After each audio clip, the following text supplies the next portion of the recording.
قچاق زن عبادت ہے والله.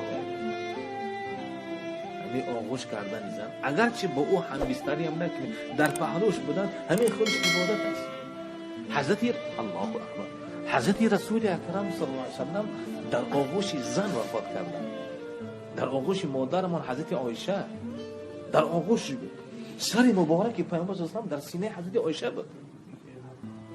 در آغوش بود. در آغوش بود. در آغوش پیامبر صلی الله علیه و سلم. پیامبر صلی الله علیه و در آغوش حضرت عایشه. برای خاطر پیامبر صلی الله علیه و فرمود که از دنیای شما برای من چند چیز پسند است.